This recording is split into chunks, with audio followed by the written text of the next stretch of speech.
여러분 언제 끝나나 했는데 벌써 네 번째 시간입니다. 시간이 정말 빠르고 여러분 그동안 세 번의 강의에 대해서 여러분 어떻게 생각하시나요? 잘 이해되셨나요? 이제 갈라디아서 읽어보신 분들 눈이 시원해지셨나요? 그럼 만족입니다. 갈라디아서 한 권을 잘 아는 것만으로도 교회를 교회답게 하는 것 할 수 있고, 그리고 교회가 교회다우면 사회비에 대한 문제는 정말 아무것도 아닙니다.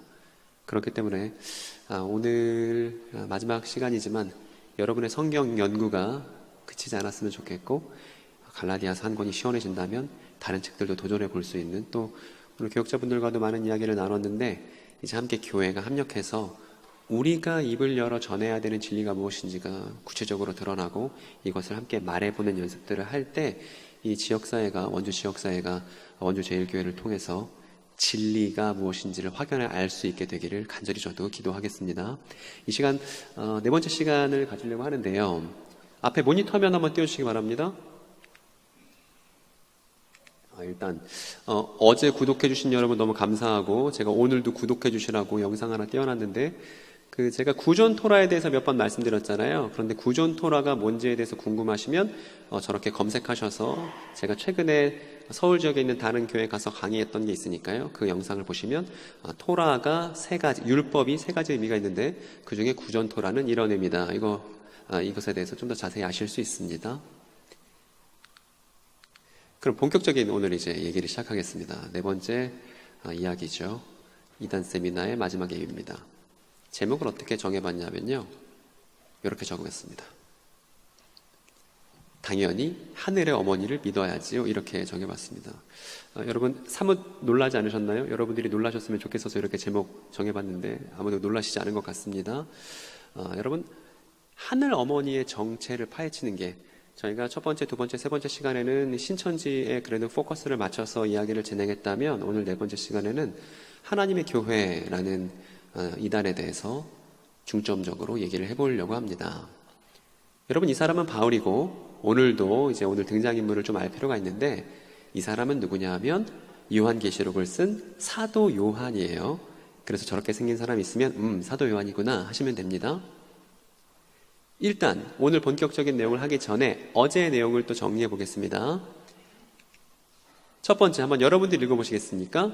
율법으로 구원받지는 않지만 언약은 남아있다. 율법 계명으로 구원받지는 않지만 여전히 우리에게 율법 이야기는 소중하고, 그 율법 이야기 안에 있는, 특히 어제는 우리가 어디에 중점을 두고서 긴 시간 함께 얘기를 나눴냐 하면 아브라함 언약이 너무너무 중요하다. 그 얘기를 우리가 나눴습니다. 두 번째도 읽어볼까요? 아브라함 언약은 율법 이야기 안에 있지만 예수에 의해서 성취되기 시작했다. 그래서 율법이 다 필요 없다라고 말하는 건 이단적인 주장인 거예요. 율법 이야기에 있는 아브라함 언약이 예수에 의해서 성취된 것이 복음이고, 이것이 우리에게 정말 정말 중요한 소식이다. 그리고 세 번째는 아브라함 언약의 자손은 예수와 믿는 사람들이다. 예수 그리스도를 통해서 아브라함 언약의 그 정체가 알려졌는데, 그 아브라함 언약에서 자손은 예수와, 그리고 그 예수를 따르는 사람들이 그 아브라함 언약의 대상이라는 것을 우리가 어제 확인했습니다. 그리고 마지막으로 시대를 구분하여 성경을 읽는 방식은 이단적이다. 그거 옳지 않다고 제가 어제 긴 시간 얘기 드렸던 기억이 납니다. 그리고 이제 오늘 네 번째 주제 말씀드렸잖아요. 당연히 하늘 어머니 믿어야 된다고 제가 오늘 그렇게 논증할 것입니다. 무슨 내용인지 한번 잘 따라와 보세요. 먼저 하늘 어머니의 정체를 우리가 한번 밝혀볼 시간입니다.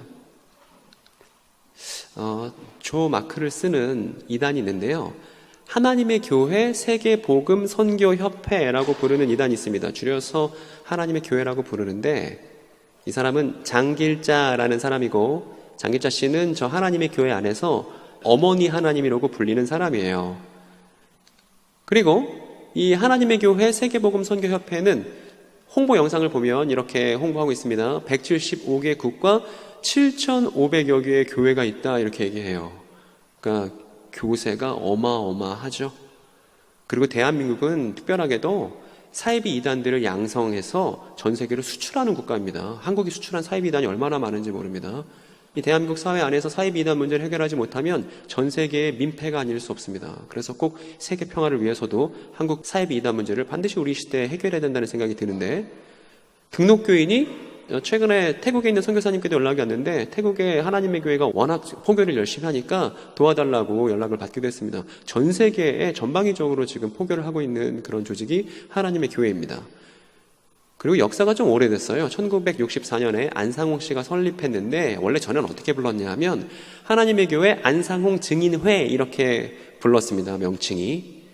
그리고 저 장길자 씨가 되게 유명하지만 사실은 하나님의 교회에서 교육을 담당한 실세는 누구냐 하면 김주철 씨예요. 김주철, 그 안에서는 총재라고 불리거든요.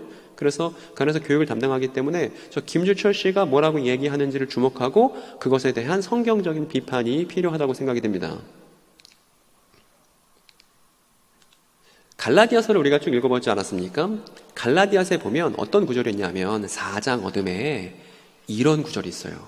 제가 한번 읽어보겠습니다. 그러나 하늘에 있는 예루살렘은 종이 아닌 여자이며 우리의 어머니입니다 라는 구절이 있습니다. 하늘에 있는 예루살렘은 종이 아닌 여자며 우리의 어머니입니다 라고 바울이 이야기한 거예요.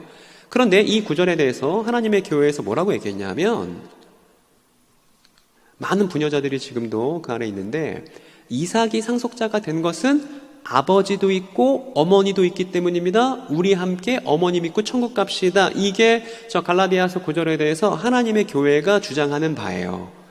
그러니까 하늘 어머니가 누구냐면 저 장길자 씨가 하늘 어머니니까 저 하늘 어머니를 믿어야만 구원받을 수 있다는 주장을 지금 신천지보다 훨씬 더 오랜 기간 동안 해왔던 것이죠. 여기 하늘에 있는 예루살렘은 우리 어머니입니다라고 써 있잖아요. 저거 보고 어머 정말 어머니라고 쓰여 있네. 아 그러니까 하나님의 교회에서 주장하는 게 맞는구나. 이렇게 생각하시는 부녀자분들이 정말 많고 또 청년들도 많이 있다는 것입니다. 그런데 여러분 이렇게 한 구절만 보니까 문제가 되는 거예요. 한 구절만 보니까 그게 무슨 의미인지 오해하게 되는 것입니다. 성경을 읽을 때는 한 구절만 똑 떼서 보는 건 그 성경 해석을 제대로 하지 않겠다는 것이나 다름이 없어요. 원래 성경에는 장과 절이 없었습니다. 장과 절은 연구 목적으로, 인쇄 목적으로 성경이 쓰이고 나서 나중에 붙은 거예요. 그렇기 때문에 우리가 성경을 읽을 때는 본래 원문에는 장과 절이 없다는 것을 유념해 두고서 성경을 읽어야 합니다. 여러분 교회에서 흔하게 성경 구절을 이렇게 발췌하고 인용하잖아요. 발췌하고 인용하더라도 사실 그건 우리의 편의에 따라서 발췌하고 인용하는 거지 성경은 본래 장과 절이 없었습니다. 그냥 쭉 이어지는 한 편의 이야기였고 글이었습니다. 그런데 우리가 장과 절에 너무 익숙하다 보니까 저렇게 똑 한 구절 떼놓으면 정말 우리 어머니 하늘에 있나 보네 이렇게 오해하게 된다는 거예요. 이때 우리가 기억해야 되는 것은 한번 따라해 볼까요? 성경을 읽을 땐 문맥이 중요하다. 이게 너무너무 중요합니다. 장과 절을 우리가 잠깐 잊고 문맥을 우리가 신경을 써야 돼요. 여러분 우리가 성경을 보다가 1장을 읽었어요. 2장으로 넘어갑니다. 1장에서 2장으로 넘어가더라도 사실은 같은 장면인 경우들이 많아요. 그러니까 이제 오늘 성경 읽을 건데 2장에서 끝났네. 그럼 이제 그만 읽고 다음에 읽어야겠다. 다음에 읽더라도 장 때문에 사건이 달라지거나 하지 않는 경우들이 많다 이겁니다. 그러니까 장이나 절을 신경 쓰지 말아야 합니다. 그래서 문맥이 중요한데 장과 절을 잊고 이 흐름을 봐야 되는데 저 갈라디아서 4장 26절이잖아요.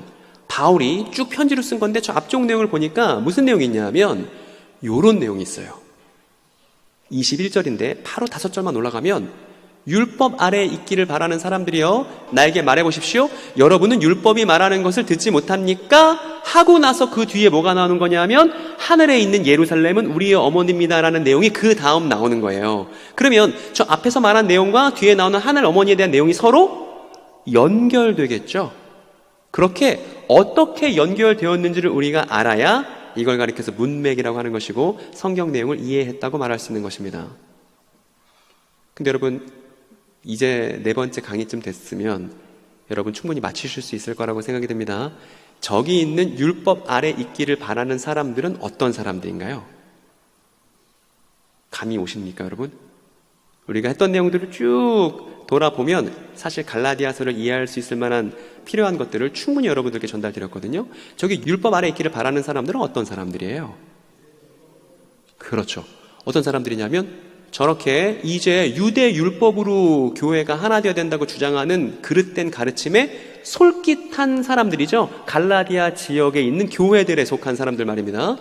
그래서 이 사람들이 유대인의 율법 계명으로 교회가 하나 되어야 돼 라고 주장하니까 이 말에 흔들리는 사람들이 있는데 바울이 그 사람들에게 아니 당신은 율법이 무슨 얘기하는지 몰라요? 하고 블라블라 다른 얘기를 하다가 뒤에 무슨 얘기가 나오는 거냐면 하늘에 있는 예루살렘이 우리의 엄마예요. 이 얘기가 뒤에 이어서 나온다는 거예요. 그럼 중간 내용이 어떤 내용이 있는지 제가 보여드릴게요.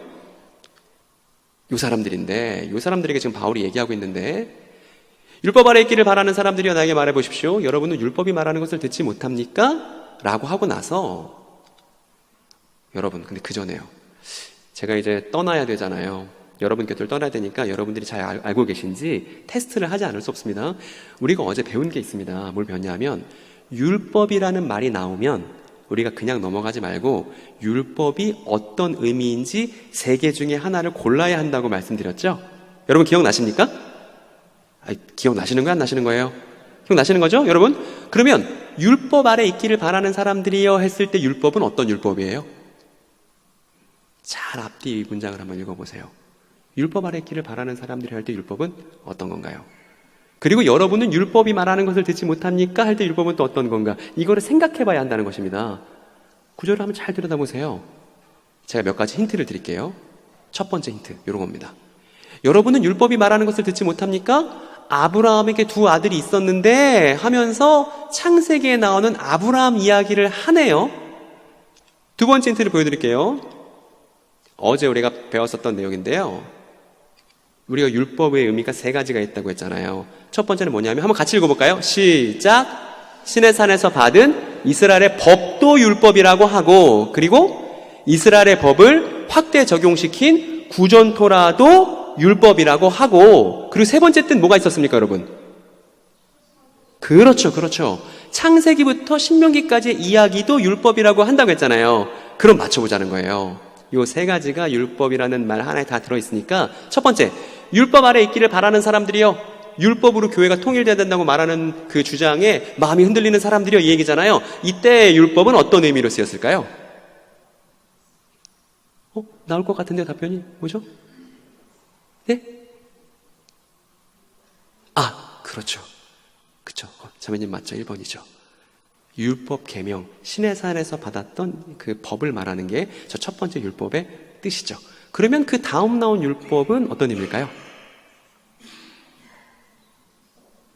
다들 이제 속삭이기로 작정을 이제 하신 거죠. 그죠? 그렇죠. 우리 손가락으로 좀 해볼까요? 몇 번이죠? 그렇죠, 여러분, 그렇죠. 여기 뒤에 창세기 이야기가 나오니까 이 창세기부터 신명기까지 이야기라는 의미에서 율법을 쓰는 거죠. 그러니까 우리가 성경을 읽을 때 율법이라고 얘기가 나오면 이게 1번 뜻인지 2번 뜻인지 3번 뜻인지 잘 구분해야 된다는 걸 오늘도 확인하게 된 겁니다. 그러니까 바울이 말하는 거죠. 시내산에서 받았던 법대로 하자는 사람들이요. 당신들은 창세기부터 신명기까지 이르는 그 율법 이야기도 몰라요? 하면서 논쟁을 시작하겠다는 것입니다. 그러면서 뭐라고 말하냐면 아브라함에게 두 아들이 있었는데 한 사람은 여종에게서 태어나고 한 사람은 종이 아닌 본처에게서 태어났다고 기록되어 있는 이야기 있잖아요. 제가 이 이야기로 당신들 주장이 잘못됐다는 걸 얘기해 줄게요. 이렇게 나오는 거라고요. 그 다음 내용을 보면 요 얘기인데요. 제가 이걸 한번 그림으로 그려봤습니다. 여러분, 그림을 그리는 방식이 되게 좋아요. 저도 성경을 그냥 눈으로만 보다가 꼼꼼히 읽어보려고 이렇게 그림을 그려보면 이렇게 졸라 메뉴로라도 이렇게 조그맣게 그려보면 제가 눈으로 그냥 글자를 따라갔을 때 눈치 못 챘던 것들을 발견하게 되는 경우들이 많습니다. 꼼꼼히 한번 그 장면을 잘 상상해 보는 게 중요하듯이 그려보는 것도 좋은 방식입니다. 생각해보니까 저 어렸을 때도 마찬가지였습니다. 제가 모태신앙이니까 설교를 오죽 많이 들었겠어요. 설교 진짜 많이 들었는데 저는 어렸을 때 기독교는 기승전 그냥 착하게 살라고 말하는 종교인 줄 알았어요. 그리고 교회에서 뭔가 목사님이 전도사님이 질문하시면 손 번쩍 들어서 답변할 수 있잖아요. 교회에서 물어보는 질문에 거의 8알에서 9알은 답변이 뭐예요? 하나님 아니면 예수님이죠. 하나님이요, 예수님이요. 그럼 되는 거잖아요. 그런데 이렇게 천편일률적인 그저 그냥 도덕적으로 잘 살면 된다는 식의 그런 적용인 그리고 하나님 예수님 말하면 대충 답이 되는 이런 어떤 값싼 교육이 저 주일학교 때도 있었고 지금도 그렇게 달라지지 않은 것 같습니다. 그렇게 해서는 안 되고 우리 어린이들에게 그려보고 장면을 상상하게 해보는 것에 교육에 초점이 맞춰야 되고 이거는 어린이뿐만 아니라 어른들도 마찬가지예요. 쭉 그래서 복음서의 장면들을 한번 그려보셔도 좋겠다 싶습니다. 제가 저 바울의 그 하늘 어머니에 대한 내용들을 꼼꼼하게 한번 그려봤거든요. 제가 그린 게 여러분들께 도움이 될 겁니다. 아브라함 이야기를 지금 하고 있는데요. 아브라함에게는 자녀가 둘 있었고, 또 더 있었지만 지금 이 이야기에서 나오는 아들 둘이 있었고, 또 엄마도 둘이 있었잖아요. 아내도 둘이 있었잖아요. 이 여종이었던 사람 이름은 뭐냐면 하갈이고요. 그리고 본처는 이름이 뭐예요? 원래는 사레였는데 하나님이 사라로 이제 바꿔줬던 이제 본처 사라가 있는 것이죠. 조 이야기를 지금 바울이 들려주고 있습니다. 근데 꼼꼼히 보셔야 돼요. 이 부분을 꼼꼼히 보셔야 돼요. 오늘 결론은 꼼꼼히 보면 이단 문제 아무것도 아니다. 꼼꼼히 보면 바울이 뭐라고 말하는지 우리가 알 수 있다. 이런 겁니다. 꼼꼼히가 아주 오늘 중요합니다. 뒤에 보니까 어떻게 되냐면 이게 창세기 21장에 나오는 거예요. 바울도 창세기 21장을 열심히 읽었고 우리도 바울처럼 창세기 21장 내용을 잘 따라가 보자는 거예요. 뭐라고 그러냐면 여종에게서 난 아들은 육신을 따라 태어나고 이렇게 써 있네요. 그래서 이렇게 하나 추가할게요. 하갈을 통해서 나온 아들은 육신을 따른 아들인 것입니다. 그리고 본처인 사라를 통해서 나온 아들 이삭은 어떻게 태어난 아들이냐 하면 약속을 따라서 태어난 아들이라네요. 저까지 그린 거예요. 그리고 그 다음 보니까 이거 뭐래요? 비유래요. 비유. 여러분 비유가 무엇입니까? 우리가 학교에서 국어교육 받을 때 비유하면 뭐뭐 같은 뭐뭐 이렇게 할 때 비유법 얘기하잖아요. 근데 여러분 이 성경에서 말하는 비유는요 한국인이 알고 있는 비유법이랑은 좀 달라요. 그래서 이걸 알 필요가 있습니다. 여러분 이거 한번 큰 소리 읽어볼까요? 성경의 비유는 한국식 비유법이 아니에요. 여러분 이 성경을 쓴 사람들은 유대인이기 때문에 유대인들의 표현 방식이 있는 겁니다. 절대 한국식 비유법이 유대인들의 비유가 아니에요. 제가 조금 유식한 척하면 마샬이라고, 이 비유라는 말이 원래 마샬이라는 말에서 번역한 거고 히라버로는 파라볼레라는 말을 이제 비유로 번역한 건데 저거는 아실 필요 없습니다. 중요한 게 아니에요. 학자들도 저 단어가 너무 어려워서 속담이라 번역하기도 하고 격언이라 번역하기도 하고 비유라고 하는 사람도 있고 창작 이야기라고 하는 사람도 있고 여러 번역어를 만들 만큼 어려운 개념이에요. 그리고 심지어 동사로 마샬은 다스리다라는 뜻도 있는 여러 의미가 있는 단어입니다. 그런데 제가 여러분들께 쉽게 성경에서 말하는 비유가 어떤 의미고 어떻게 굴러가는지 제가 여러분들께 아주 쉽게 말씀드릴 수가 있습니다. 성경에서 비유, 그러면 비유는 뭐냐 하면 일단 이야기 하나가 흘러가요. 표면적으로 이야기 하나가 흘러갑니다. 그런데 이야기가 하나만 흘러가는 게 아니라 이야기가 두 개가 흘러가면 뭐라 부른다? 비유라고 하는 거예요. 그래서 성경에서 비유, 그러면 이거는 분명히 이야기가 두 개 흘러가는 거겠구나라고 생각하면 분명합니다. 그래서 표면적으로 흘러가는 이야기가 뭔지, 그리고 그 지류에 또 다른 이야기가 흘러가는 게 뭔지, 이 두 가지 이야기를 발견하면 비유를 제대로 본 거예요. 예수님의 비유도 마찬가지고 바울의 비유도 마찬가지입니다. 유대인은 이런 식으로 이야기하는 걸 좋아해요. 다시 여러분, 비유는 몇 가지 이야기가 흘러간다고요? 두 가지 이야기가 흘러간다는 것입니다. 그럼 지금 우리가 봤던 걸 한번 확인해 볼게요. 지금 바울이 비유 이야기를 하려고 합니다. 그런데 이 비유 이야기는 표면상 보니까 어떤 이야기냐면 이렇게 엄마 둘, 아들 둘이에요. 그래서 율법 이야기에 나오는 창세기 21장에 나오는 사라와 하갈 그리고 이스마엘과 이삭 이야기를 하는 것 같아요. 표면상으로 말입니다. 그런데 비유는 두 가지 이야기가 흘러가는 것이므로 저 이야기뿐만 아니라 그 밑에 진짜 하고 싶은 또 다른 이야기가 뭔가 흘러가겠죠. 그거를 발견하는 게 비유를 푸는 방식이에요. 그리고 이 비유를 푸는 방식에는 이만희 씨가 필요가 없습니다. 그냥 우리의 하나님께 주신 지성을 갖고서 또렷한 시각을 갖고서 성경을 잘 들여다보면 우리가 확인할 수 있습니다. 그 뒤에 내용 보면 확연히 알 수 있어요. 바울이 이걸 숨기지도 않습니다. 이것은 비유로 표현한 것입니다 라고 해놓고 그 다음 뭐라고 말하냐 하면 이렇게 말해요. 답 나왔죠? 그 두 여자는 뭘 가리킨대요? 두 가지 언약을 가리킵니다 라고 해놨잖아요. 그러면 제가 그림을 또 꼼꼼히 그려볼게요. 두 여자는 두 언약을 가리킨다고 했으니까 이 본처도 언약이고요. 여종도 언약이에요. 그래서 언약 A, 언약 B 이렇게 합시다. 그리고 우리는 지금 방금 비유를 푸는 거예요. 뭐냐면 저 바울의 비유 이야기는 표면상으로는 사라와 하갈 이야기, 이스마엘과 이삭 이야기로 보이지만 그 밑에 어떤 이야기가 흘러가고 있다고 지금 바울이 얘기했냐면 이렇게 하는 거죠. 두 언약 이야기를 하고 싶어서 두 여자 이야기를 갖고 왔다고 이야기하는 거예요. 여러분 여기까지 이해되시죠? 하나도 어렵지가 않죠, 그죠? 여러분 이것만 잘 이해하시면 집집마다 가고 방문하는 하나님의 교회 부녀자분들에게 좋은 이야기 들려줄 수 있잖아요. 우리 갈라디아서 좀 꼼꼼히 볼까요? 이거 해볼 수 있지 않습니까? 그래서 그러니까 하나님의 교회 부녀자분들이 믿고 있는 거 있잖아요. 저분 장길자신데 하나님의 교회 부녀자분들에게 하나님의 교회가 뭐라고 가르쳤냐면 제가 장길자 씨가 말하는 거예요. 제가 갈라디아서에 나오는 그 하늘 어머니가 저예요. 이렇게 오랫동안 가르쳐 왔고 저 하늘 어머니가 저예요 라고 말하는 장길자 씨 주장에 많은 부녀자들이 정말 하늘 어머니신가 보다. 저분을 믿어야 내가 구원받는구나. 지금 이루고 있다는 것입니다. 여러분 통탄할 노릇 아닙니까?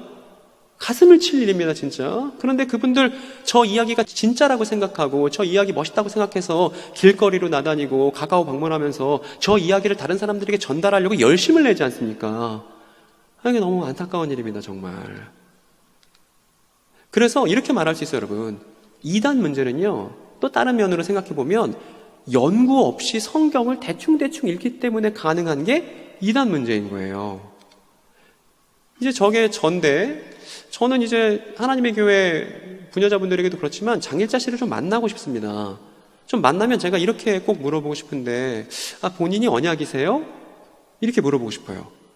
왜냐하면 지금 바울이 무슨 얘기하고 있냐면 두 언약 이야기를 한다고 지금 하고 있는데 본인이 하늘 어머니라고 얘기하니까 이거 너무 답답하고 이거 조금만 갈라디아서 보면 알 수 있는데 이게 잘 알려지지 않는다는 게 마음이 너무 답답합니다.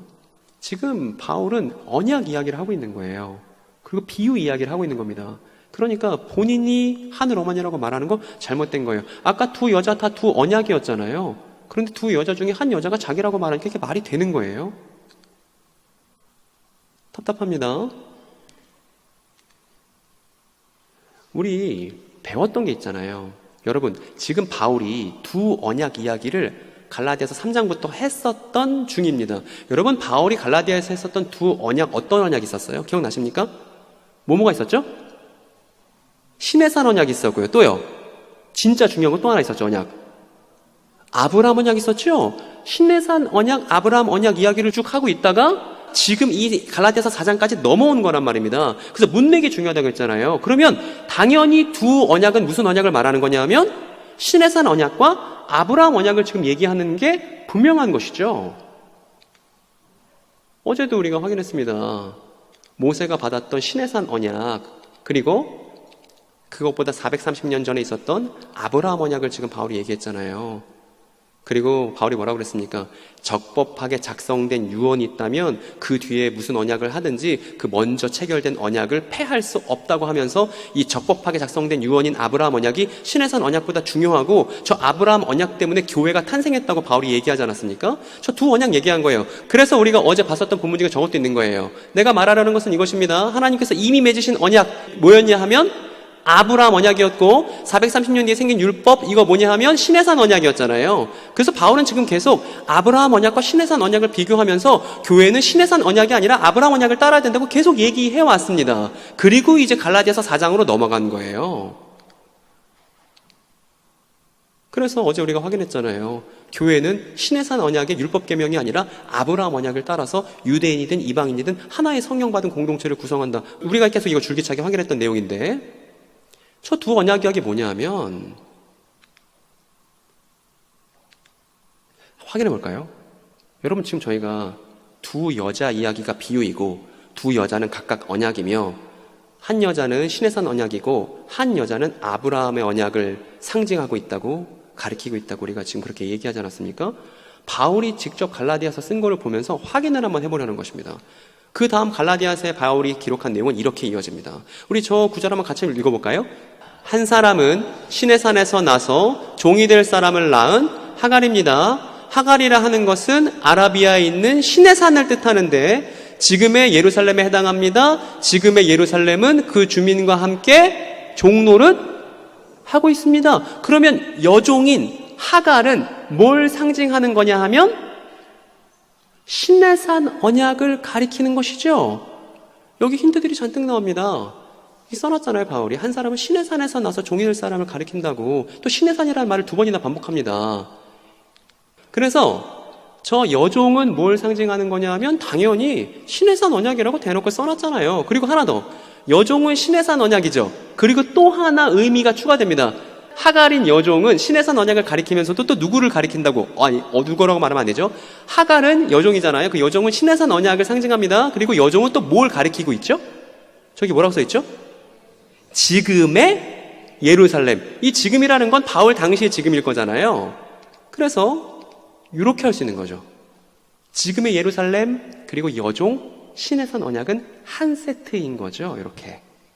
그리고 그 옆에 보니까 지금의 예루살렘은 그 주민과 함께 종노릇을 하고 있습니다 라고 이렇게 써 있습니다. 그러면 저 육신을 따른 아들이 누구를 상징하는지도 알 수 있네요. 저 여종은 시내산 언약이고 바울 당시의 예루살렘입니다. 율법 계명에 따라 살고 있는. 그리고 저 여종의 육신을 따른 아들은 누구를 비유하는 것이냐면, 누구를 가리키는 거냐면 그 당시 예루살렘 주민들을 가리키는 것이죠. 율법 계명에 사로잡혀서 저 율법 계명 지켜야만 생명을 얻을 것이라고 착각했었던 그 당시 예루살렘 사람들, 유대인들 말입니다. 그리고 나서 요 이야기가 이어지고 나서 어떤 구절이 나오냐면 요 구절이 나오는 거예요. 그러나 하늘에 있는 예루살렘은 종이 아닌 여자며 우리의 어머니입니다. 아까 하나님의 교회 사람들이 열심히 들여다봤던 저 구절이 이런 문맥에 의해서 나오는 것입니다. 그리고 우린 이제 알 수 있어요. 뭘 알 수 있냐면, 그려볼게요. 제가 또 하늘에 있는 예루살렘, 땅에 있는 예루살렘 아니라 하늘에 있는 예루살렘. 그런데 이 하늘에 있는 예루살렘이 종이 아닌 여자래요. 종이 아닌 여자면 어떤 여자예요? 앞에서 뭐가 나왔죠?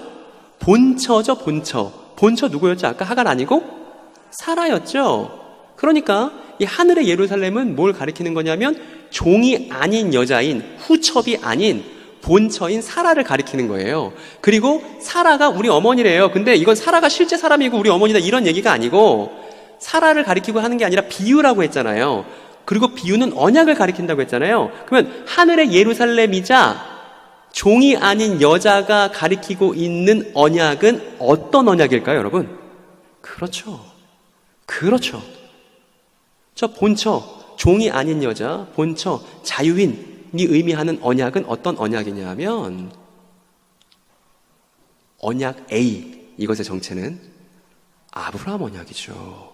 그러니까 하늘 어머니는 정체가 뭐예요? 아브라함 언약이에요. 그러니까 여러분, 하늘 어머니 믿어야겠습니까? 안 믿어야겠습니까? 하늘 어머니가 장길자 씨라서 믿는 게 아니에요. 하늘 어머니가 가리키고 있는 건 뭐냐 하면 아브라함 언약이기 때문에 우리가 당연히 아브라함 언약을 교회로서, 성도로서 믿어야 마땅하죠. 그런 의미에서 우리가 하늘 어머니를 믿어야 한다는 것입니다. 특정 사람을 가리키고 있는 것이 아니라 바울이 지금 얘기하고 있는 바는 하늘 어머니가 곧 아브라함 언약이라고 지금 분명하게 얘기하고 있잖아요. 여러분, 문맥 따라 쭉 푸니까 어려우셨어요? 안 어려우셨어요? 너무 쉽죠? 그러니까 2배로 더 답답한 거예요. 왜냐면 이렇게 쉬운 건데, 별로 어려운 거 아닌데, 이거 여러분들 말씀하실 수 있잖아요. 표현하실 수 있잖아요.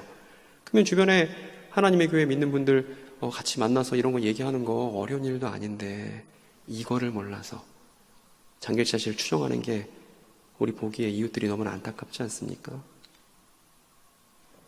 그러면 이제 알 수 있어요. 우리는 이 하늘의 예루살렘에 속한 본처 자유인으로부터 나온, 즉 아브라함 언약에 따른 그 약속을 따른 자녀들은 누구인가요, 여러분? 요게 저 약속을 따른 아들의 정체겠죠. 우리는 이 정체를 확인하기 위해서 뭘 보면 되냐면 요거죠. 아브라함 언약에서 그럼 자손을 누구라고 하는지를 확인해 보면 되겠네요. 어제 배웠잖아요. 여러분, 아브라함 언약에서 자손은 누구였죠? 그때 자손들이라고 하지 않고 자손이라고 한다고 해서 그 자손은 바울이 누구라고 했습니까? 그리스도. 그리스도, 그리고 그 그리스도를 믿는 모든 사람들이 예수 그리스도 안에서 아브라함 언약에 참여하는 그의 자손들이 되잖아요. 그래서 자손은 뭐냐 하면 예수 그리스도와 그를 믿는 모든 사람들, 이방인 포함이에요, 안 포함이에요? 포함이죠. 그 사람들 말하는 것이죠. 그래서 이 약속을 따른 아들은, 약속을 따른 자녀는 누구냐 하면 메시아 예수 그리스도와 그분을 따르는 유대인이든 이방인이든 할 것 없이 예수를 믿는 믿음으로 아브라함 언약에 참여했던 모든 사람들이 저 약속을 따른 자녀인 것입니다. 여러분, 갈라디아서 4장 내용이 시원하세요, 안 시원하세요? 시원하죠. 어려울 게 하나도 없죠. 우리 자신을 가리키고 있는 내용들이잖아요. 그리고 이 사람들이 성령을 받은 하나의 공동체를 구성하게 됐다. 이것이 바울이 또 얘기하고 있는 갈라디아서 앞장에서 얘기하고 있던 바였죠. 그래서 바울이 말하는 겁니다. 빌립보서라는 또 다른 편지에 보면 이렇게도 말해요. 똑같은 내용을 달리 표현한 것뿐입니다. 우리 앞에 있는 구절 한번 읽어볼까요? 우리의 시민권은 무슨 뜻이에요 이게? 내가 죽어서 어디 간다 이런 얘기가 아니에요 여러분. 이건 우리의 시민권이 하늘에 있습니다라는 말은 하늘의 예루살렘 그리고 아브라함 언약, 그것에 따라서 오늘 내가 성도로서 새롭게 태어난 새로운 정체성을 갖고 있습니다라는 말이 우리의 시민권은 하늘에 있습니다라는 말이고, 이 말은 갈라디아서에 나온 하늘 어머니 내용과 똑같은 내용인 거예요. 그래서 우리가 아브라함 언약에 따른 자녀들이기 때문에 하늘 시민권이 있는 것이죠. 그런데 이렇게 아브라함 언약에 따른 약속의 자녀들이 있었는데 무슨 일이 있었어요 여러분? 일군의 사람들이 찾아와서 다시 교회 공동체는 율법 규례로 통일해야 되죠 이렇게 주장했습니다. 그래서 바울이 열받은 거 아니에요. 아니 그게 말이 되냐? 예수를 믿는 믿음을 중심으로 성령을 받아서 유대인과 이방인이 하나가 됐는데 다시 율법으로 돌아가야 된다고? 그게 말이 돼? 그러면서 지금 바울이 얘기하고 싶은 것을 한마디로 요약하면 이렇게 말할 수 있습니다.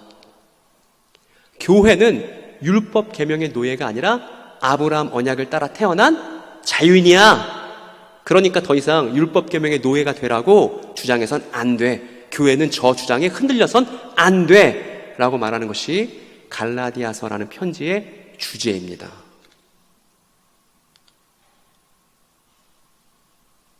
그 다음 내용입니다. 육체로 돌아가지 맙시다.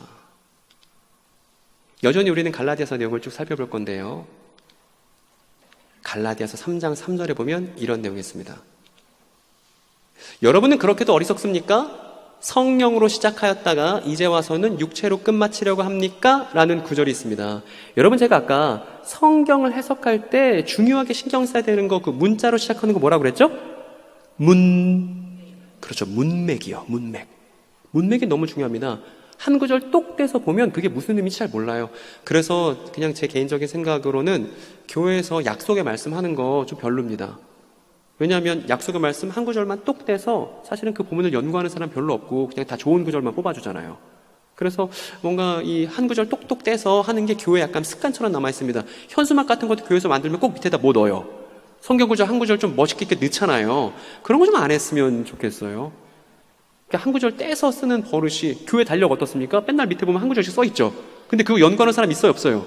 별로 없어요. 그냥 좋은 거 써놓는 거예요. 그래서 그런 거 좀 안 했으면 좋겠다는 생각이 듭니다. 성경 이해는 문맥이 너무 중요한데 문맥과 동떨어진 성경 인용들이 교회 안에서도 많은 게 현실입니다. 제가 이 말씀 왜 드렸냐 하면, 여러분 저 구절 문맥에 따라 읽어야 마땅한데 신천지에서는 어떻게 얘기하냐면 이만희 씨가 이렇게 주장해요. 신천지 교인들에게 영으로 시작한 것을 육으로 마치면 안 되겠죠? 이렇게 얘기해요. 그러면 신천지 교인들이 아멘 그럽니다. 무슨 의미에서 아멘이라고 하냐 하면 저거 신천지를 탈퇴하지 말라는 구절로 씁니다. 이만희 씨는 주장합니다. 본인의 말씀이 곧 성령이라고, 본인이 예수의 영을 받았고 본인이 말하는 게 성령이라고 가르칩니다. 그러니까 본인이 얘기하는 걸 들을 수 있는 신천지에서 떠나는 게 영으로 시작한 것을 육으로 마치는 거라고 저 갈라디아서 3장 3절을 인용한다는 겁니다. 전혀 바울의 문맥과는 아무런 상관이 없는 잘못된 해석이죠. 이 잘못된 해석을 드러내려면 어떻게 해야 되죠? 신천지 무섭다고 도망다니면 됩니까? 아니면 신천지 교인들이랑 다 손절하면 됩니까? 그게 아니고 문맥을 확인하면 그만이라는 거예요. 그래서 이단 사역은, 이단으로부터 교회를 지키는 건 너무나 가벼운 일입니다. 아무것도 아닌 일이에요. 일단 오늘 저와 함께 이야기 나눈 걸 통해서 여기 여러분 이 자리에 한번 거기서 해보세요. 저는 하나님의 교회에 가보고 싶다 있습니까? 장기자씨를 하늘의 어머니라고 얘기하는 하나님의 교회 가고 싶다. 갈 수가 없어요. 왜냐하면 문맥을 확인했잖아요. 하늘의 어머니는 장기자씨가 아니라 아브라함 언약이라는 거 확인하지 않았습니까? 이렇게 확인하면 사회비단으로부터 교회 지키는 거 어려운 일도 아닙니다. 교회 앞에다 스티커 붙인다고 지킬 수 있는 게 아니에요. 문맥을 확인해야 교회를 지킬 수 있습니다. 그리고 교회를 지키는 건 너무 가벼운 일이고 우리가 원하는 건 그들에 대한 사랑이잖아요.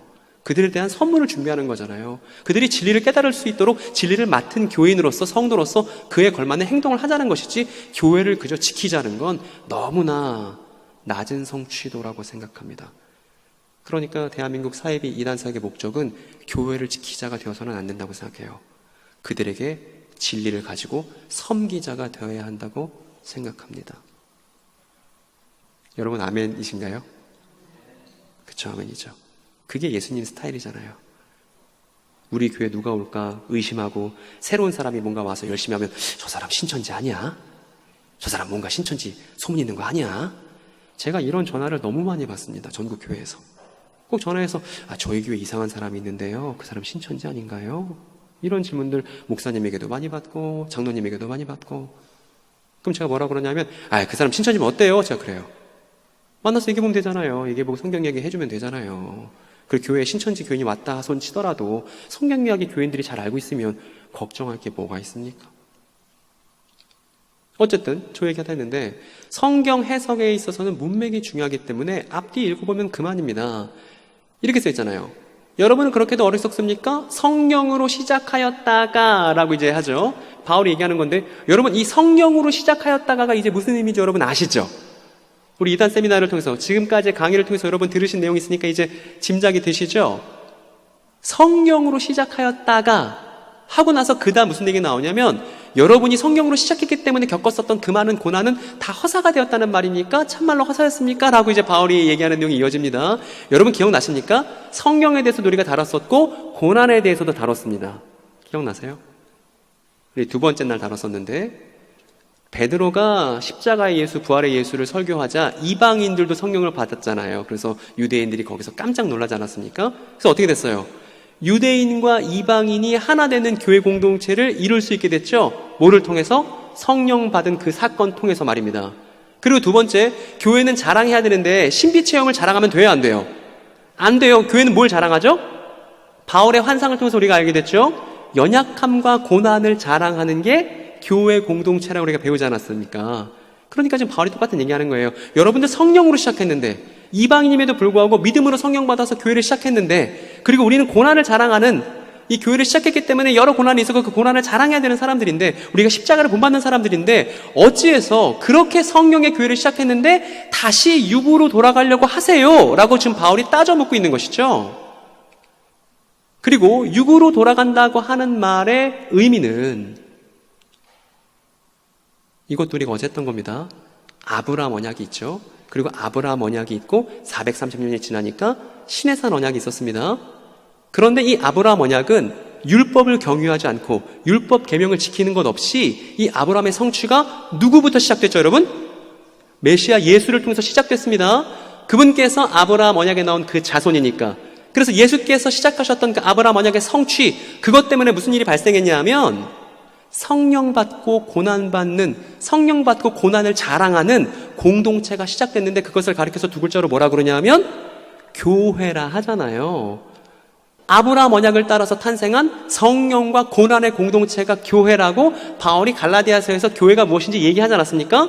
그런데 저렇게 성령과 고난의 공동체를 시작했음에도 불구하고 왜 육체로 끝마치려고 합니까? 라고 지금 바울이 열이 단단히 받았습니다. 이때 육체로 끝마친다는 말은 무슨 의미냐면 이 사람들이 말했을 때 다시 교회 공동체를 율법 규례로 통일해야 된다고 주장하는 이단적 주장이 있었는데 저 주장에 마음이 흔들려서 다시 저렇게 하는 걸 가리켜서 뭐라 그러냐면 육체로 마친다고 얘기하는 거예요. 신천지를 탈퇴하는 게 아니라 모호한 얘기를 하는 게 아니라 바울은 지금 구체적인 얘기를 하고 있는데 바울이 말하고 있는 육체로 마친다는 얘기는 다시 신의 산 율법으로 돌아가서 계명 중심의 공동체를 만드는 게 그게 바로 육체로 마치다의 의미예요.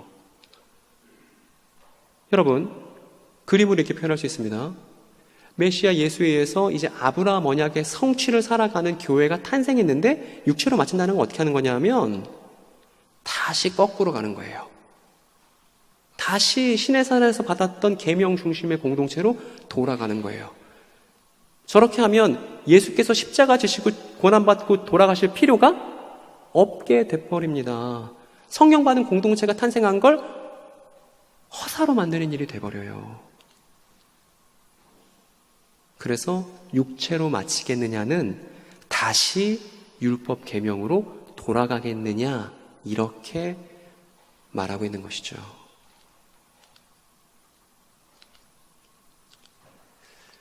여러분, 한번 이런 건 없겠지만 이미 사도적 교회가 시작돼서 오늘날 굳건히 교회가 서 있지만 역사의 만약을 한번 가정해 봅시다. 만일 갈라디아 교회가 사도의 가르침을 따르지 않았다면 어떤 일이 벌어졌을지를 한번 상상해 봅시다. 어떤 일이 벌어졌을까요? 교회가 다시 예수 그리스도를 믿는 믿음으로 모이지 않고 한 성령을 공유하는 유대인, 이방인 연합으로 모이지 않고 다시 율법 계명을 중심으로 모인다면 어떤 일이 벌어졌을까요, 여러분? 상상해 볼 수가 있어요. 일단 교회가 두 패로 나눠졌을 겁니다. 어떻게 나눠졌을 거냐면 율법 계명에 이미 익숙한 유대인들이 있을 거고요. 또 반대편에 누가 있겠어요?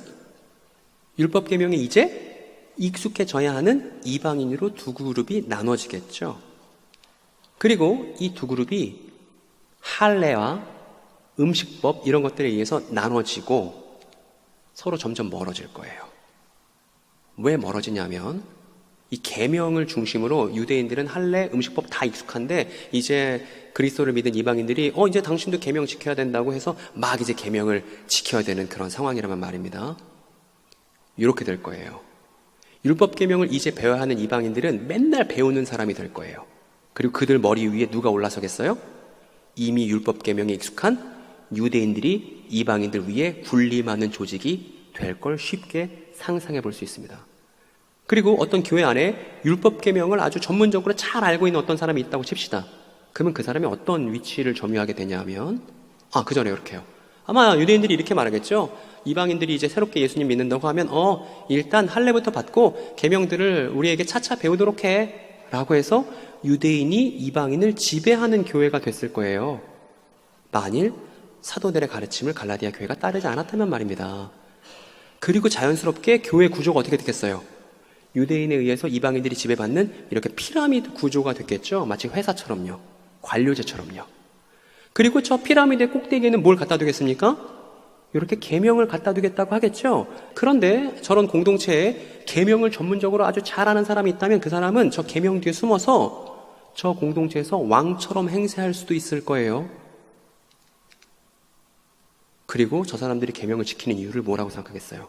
이렇게 계명을 철저하게 지켜야 우리가 생명을 얻을 수 있어. 이렇게 주장하는 일이 교회 공동체의 정신이 되는 걸 우리가 쉽게 상상해 볼 수 있습니다. 여러분, 저거 교회예요? 아니에요? 저거 교회 아니에요. 저거 이미 실패한 모델이에요. 저렇게 하면 사랑 없어요. 저거 잘못된 거예요. 저건 지배밖에 없고 법밖에 없습니다. 저건 예수께서 말씀하신 하나님 가족, 아브라함 가족의 모습이 아니에요.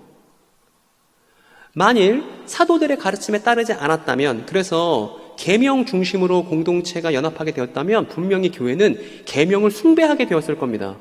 그것이 하나님께서 주신 계명임에도 불구하고 하나님께서 친히 돌판에 쓰신 그 계명 내용임에도 불구하고 그 계명 내용이 우상이 되었을 거예요. 그래서 계명을 우상처럼 숭배하며 획일화된 집단이 되었을 것입니다. 그 계명을 해석한 사람의 입맛에 맞춰서 조직이 다 그렇게 해야 된다고 믿는 하나도 재미없는 공동체, 획일화된 공동체가 되었을 것을 우리가 뻔하게 상상해 볼 수 있죠. 바울은 이걸 견딜 수 없었던 거예요. 바울은 교회가 이렇게 되는 걸 견딜 수 없었던 겁니다. 바울은 눈에 보였던 거예요. 계명을 준수하기 시작하면, 계명을 다시 교회 안으로 도입하기 시작하면, 계명을 도입하는 것으로 교회가 연합하기 시작하면 교회 꼬라지가 저렇게 될 것을 바울은 너무나 잘 아는 사람이에요. 왜 그런 줄 아세요, 여러분? 바울은 이미 예수 믿기 전에 저런 조직에서 열심히 활동한 적이 있었거든요. 그러니까 엄밀히 말하면 바울도 이단 탈퇴자죠. 저런 조직에서 열심히 다른 사람들 잡아 죽이려고 돌아다니다가 회심해서 사도가 된 거니까 바울은 사이비단 경험자라고 우리가 말할 수 있을 것입니다. 그래서 너무나 잘 알아요.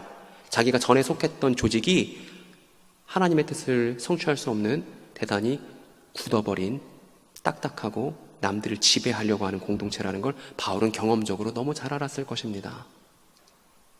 이런 조직이잖아요. 계명을 지켜야 우리 민족이 생존할 수 있어 라고 주장하고 계명에 따라서 모든 사람을 평가하고 정죄하는 조직 말입니다. 그리고 바울이 나중에 밝힙니다. 뭐라고 하냐면 저렇게 계명을 지켜야 우리 민족이 생존할 수 있어 라고 조직의 생존이 가장 중요한 사람들은 사실은 어떠냐 하면 이거 바울의 과거거든요. 계명 중심의 이스라엘, 이게 바울의 공동체였잖아요. 그런데 저렇게 계명을 지켜야만 우리가 생존할 수 있다는 생존이 가장 중요한 사람들은 이 생존에 목매고 우리가 사는 땅을 지키는 것에 목매고 하는 사람들, 사실 그 밑에 뭐가 깔려있냐 하면 죽음에 대한 두려움이 있는 거예요. 생존에 목매는 사람들은 죽음에 대한 두려움이 있는 것입니다. 그래서 죽지 않으려고 자기 생존이 가장 중요해진 것이죠. 그런데 계명이 나에게 생존을 줄 것 같아서 열심히 계명을 지키는 사람들이 바울이 속했었던 혈통적 이스라엘의 모습이었지 않았습니까, 여러분? 그런데 여러분, 믿음의 조상인 아브라함과 사라의 삶은 어땠었죠? 아브라함과 사라의 삶 말입니다. 여러분, 아브라함과 사라에게는 땅이 있었나요? 그들에게 땅이 없었습니다. 물론 아브라함이 실수한 것도 있고 잘못한 것도 많지만 적어도 우리가 믿음의 조상인 아브라함을 이렇게 요약할 것 같아요. 아브라함과 사라는 땅 없이 생존을 하나님께 맡기고, 심지어 아브라함이 살았을 때는 율법 계명들도 없었죠. 시내산 언약 있기 전이니까 계명 하나도 없었는데도 불구하고 아브라함은 땅도 없이 생존을 그저 하나님께 맡기고 자신에게 주어졌던 아브라함의 언약을 따라 살아서 믿음의 조상이 되었잖아요. 그러니까 그 믿음의 조상인 아브라함을 따라서 우리도 그렇게 하라는 거예요. 계명 중심으로 살지 않고 언약 중심으로 사는 겁니다. 율법 이야기 안에 있는 언약을 따라 사는 것이지 우리는 계명을 지켜서 생명 얻을 생각을 추호도 하지 말아야 한다는 거예요. 이게 교회를 지키는 근본적인 사상적 근거였습니다. 그래서 이렇게 정리한 거죠. 하갈이라고 하는 것은 지금의 예루살렘에 해당하는데 지금의 예루살렘은 그 주민들과 함께 종노릇을 하고 있습니다 라고 했습니다. 저 종노릇은 뭐냐 하면 계명 중심으로 살다 보니까 자기 생존이 제일 중요하고 그 밑에는 죽음의 두려움에 깔려있는 이러한 삶, 계명이 생명을 줄 거라고 착각해서 죽음의 공포를 계명 지킴으로 스스로 이루려고 하는 이러한 삶을 가리켜서 바울이 뭐라고 얘기하고 있냐 하면 종노릇하고 있는 삶이다 이렇게 말하고 있습니다. 그래서 좀 더 우리가 깊게 들어가 볼게요. 육체를 따르며 종노릇하는 공동체의 특징을 제가 체크리스트를 한번 만들어 봤습니다. 어떤 거냐면 여러분 한번 잘 들여다보세요. 자기 자신을 한번 또 돌아보시고요. 공동체가 계명을 잘 지키면 구원을 받을 것이라고 생각하나요? 라는 질문에 체크를 띡 하면 그건 육체를 따르며 종노릇하는 공동체의 특징인 거예요. 두 번째는 그런 공동체 안에서는 계명을 지키는 것을 기준으로 해서 구성원들 사이에 서로 정죄할 거예요. 너 계명 지켜야지. 난 지켰는데? 이런 얘기들을 흔하게 할 수 있을 겁니다. 그리고 조직 전체가 계명을 잘 지키는 사람과 못 지키는 사람으로 이렇게 위계관계가 만들어질 거예요. 그리고 계명을 가르치는 사람에 의해서 공동체가 획일화될 겁니다. 여러분 신천지 교인들 예배할 때마다 항상 어떻게 입고 다니는 줄 아세요? 위에는 하얀 거, 아래는 검은 거. 그거 성경에 나와요, 안 나와요? 그거 누구 취향이에요? 그거 조직 안에서 계명을 가르친답시고 가장 높은 자리에 앉아있는 할아버지 취향이잖아요. 근데 그게 중요하다고 생각해서 다 그렇게 입고 다니는 획일화된 조직이 신천지 아닙니까, 여러분? 저 내용에 딱 들어맞습니다, 여러분. 그리고 외부의 적으로 인한 공동체 단결을 요구하나? 이것도 중요한 요소입니다. 내부를 단결시키려고 자꾸 바깥에 적들을 만들어놔요. 그래서 사이비 이단 홈페이지에 들어가잖아요. 그럼 항상 MBC가 주적이에요. 왜냐면 MBC PD수첩에서 여러 사이비단 다뤘잖아요. 그러더니 모든 사이비단들이 다 MBC 너무 싫어하고 공동의 주적이라고 성명서 내고 이런 거 합니다. 그런 거 해야 내부 인원들이 단결하기 때문인 것이죠. 그리고 계명을 지키는 목적이 자신과 공동체의 생존을 위해서인가요? 체크하면 그거 육체를 따르며 종노릇하는 공동체의 특징인 것이죠. 신천지가 그렇습니다, 여러분. 요한계시록을 잘 알아야 그것이 새 언약이고 그걸 잘 알아야 내가 죽지 않고 영원히 살 수 있다. 이게 신천지 교리의 요약이잖아요. 그러니까 계명을 지키는 목적이 자신과 공동체의 생존을 위한 것입니다. 여러분, 제가 이 4번의 이단 세미나를 통해서 우리가 공부 열심히 하자고 얘기했고 여러분들이 다 그렇게 하겠다고 고개를 끄덕이셨잖아요. 여러분들이가 성경 이야기를 공부하는 건 우리의 구원과 생명 때문인가요? 그렇지 않습니다. 여러분들이 공부 하나 하지 않더라도 까막눈 할머니가 계신데 그 할머니가 글 하나 몰라도 예수 그리스도를 믿고 따르는 마음이 있다면 그분 구원이에요, 아니에요? 제가 예전에 무슨 일이 있었냐면 제가 설교를 했습니다. 제가 설교할 때 성경 여기저기 막 찾아보잖아요. 근데 앞에 계신 어떤 할머니가 펑펑 우시는 거예요. 제가 그래서 속으로 생각했습니다. 오늘 설교가 잘 됐군. 오늘 내가 설교를 잘해서 저 할머니가 은혜를 받으셨군. 잘 됐다. 했는데 제가 이제 너무 오열하셔갖고 설교 끝나고 내려갔어요. 내려가서 괜찮으세요? 했더니 그 권사님이 꺼이 꿀면서 뭐라고 그러시는지 아세요? 난 한글도 모르는데 자꾸 네가 여기 찾고 저기 찾고 해서 내가 혼났어! 그러시더라고요. 제가 얼마나 죄송하든지. 여러분, 한글 하나 모르고 까막눈이어도 예수 그리스도를 믿는 마음으로 구원받는 거죠. 우리의 공부는 우리의 구원을 위해서가 아니죠. 그러면 우리가 왜 공부합니까? 우리가 공부하는 이유는 뭐냐면, 공부라는 어려움을 겪는 이유는 뭐냐면, 따라합시다. 내가 아닌 이웃을 위해서. 그래서 우리가 신천지 교인들을 위한, 다른 사이비 이단 교인들을 위한 선물을 준비하기 위해서 공부하자고 했잖아요. 우리는 우리의 구원 내지는 우리의 생존을 위해서 공부하거나 애쓰지 않습니다. 우리의 생존은 이미 보장됐어요. 왜냐하면 우리의 삶이 하나님 손에 쥐어졌기 때문입니다. 여러분 아멘이세요? 예. 그러니까 우리는 뭔가 구원을 얻으려고, 영생을 얻으려고 안달복달하는 삶이 크리스찬의 삶이 아니에요. 근데 그런 삶을 사이비 이단에 있는 친구들이 다 살고 있잖아요. 전혀 질적으로 다른 삶을 보여줘야죠. 그러기 위해서 그 친구들 위해서 공부하는 거예요. 그 친구들 위해서. 그리고 하나 더. 땅을 차지하는 것이 조직의 중요한 목표인가요? 이 근처에도 하나님의 교회 건물이 있다면서요. 그래서 하나님의 교회는 건물들 많이 지어놓습니다. 그게 좀 시간이 지나면 말세에 대환란이 올 것인데, 대환란이 오면 하나님의 교회 건물로 피해야 된다고 믿는 것이 그들 교리이기 때문에 잔뜩 건물 지어놓죠. 근데 여러분, 땅을 차지하는 것이 조직의 중요한 목표인가요? 제가 저렇게 써놓고, 육체를 따르며 종노릇하는 공동체의 특징이 저거라고 써놓고 제 마음이 많이 찔립니다. 왜냐하면 여러분, 한국교회 어땠어요? 한국교회도 똑같이 교회 열심히 짓고 건물 짓고 상가 건물 임대하면 나중에 우리 건물 짓고 또 건물 증축하고 이렇게 계속 많이 해왔잖아요. 30년만 지나면 이제 기독교 지금 믿고 있는 믿음의 선배분들이 돌아가시고 나면 이제 다음 세대를 이끌 크리스찬 친구들이 정말 현저히 적은데, 그들을 위해서 우리가 갖고 있는 것들을 투자하고 그들을 어떻게 가르칠지, 기독교를 어떻게 기독교답게 그들에게 전달할지를 애써야 할 판국에 교회가 지금도 건물을 부수고 다시 짓고 이런 걸 할 때마다, 저희 집 앞에 있는 교회도 그렇습니다.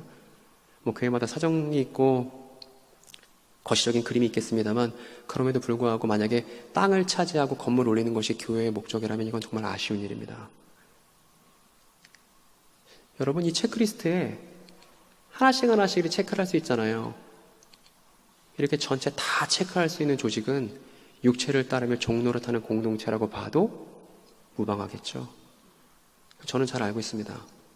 이 땅에는 많은 사이비 이단이 저 체크리스트를 피해갈 수 없다는 사실을 말입니다. 사도적 가르침이 말하고 있는 교회 공동체와 달리 계명을 따르고 좀 똑똑하다고 잘 아는 사람들이 정권을 잡고 권력을 잡는 공동체는 다 저렇게 된다는 걸 알고 있습니다. 하나같이 이단적 공동체 특징입니다. 그런데 우리는 이단들을 그렇게 손가락질하기 전에 반성해보자는 거예요. 교회는 지금 여러분께 말씀드렸던 이 육체를 따르며 종노릇하는 공동체의 특징에 완전 예외인가? 이걸 돌아보자는 것입니다. 그리고 우리가 완전히 예외라고 말할 수 없다면 우리에게도 문제가 있는 거예요. 그러니까 분연히 투쟁하자는 거예요. 이 교회 방향에 대해서, 우리 다음에 대해서, 교회 다음에 대해서 분연히 투쟁하자는 것입니다. 여러분, 그 예언 있죠? 예언. 구약 성경에 예언이 있지 않습니까? 예언은 뭐냐 하면 유대인 예언자가 유대인 공동체가 잘못됐다고 유대인들에게 말하는 게 예언이에요. 그래서 예언은 어떤 의미냐면 내부 고발이라는 의미입니다. 성경에 나오는 모든 예언은 다 내부 고발이에요. 유대인 예언자가 우리 동족들 잘못됐다고 하나님의 말씀을 받아서 우리가 잘못했노라고 선언하는 것이 예언이잖아요. 여러분, 한 가지 더 퀴즈 한번 드려볼게요. 내가 정말 잘못된 사람이라고 내가 고백하는 걸 가리켜서 기독교 용어로 두 글자로 뭐라 그러죠? 회개라고 그러죠. 그러니까 기독교는 어떤 전통이냐면 내부 고발의 전통이에요. 우리는 바깥에 손가락질을 하기 전에 우리 자신부터 손가락질합니다. 그리고 내가 잘못한 게 없는지, 우리 공동체가 잘못된 게 없는지 돌아봐요. 그런데 만일 나에게 잘못이 드러났다면, 그리고 우리 조직이 분명히 잘못하는 게 있다면 어떻게 해야 돼요? 반드시 공론화하고 이야기해서 이 문제를 해결하는 것이, 그것이 공동체에 대한 사랑이고 예언적 태도인 것입니다. 그래서 우리가 교회 공동체를 잘 돌아봐서 다음 세대들에게 이것이 교회다. 우리 아들, 딸들아, 우리 다음 세대들아, 이게 교회야. 이 얘기를 할 수 있어야 한다고 생각합니다. 많은 청년들이 교회를 떠났어요. 청년들이 신앙이 식고, 청년들이 다른 데 정신 팔려서 청년들에게 맨날 손가락질 하는 거 아무짝에 쓸모 없습니다.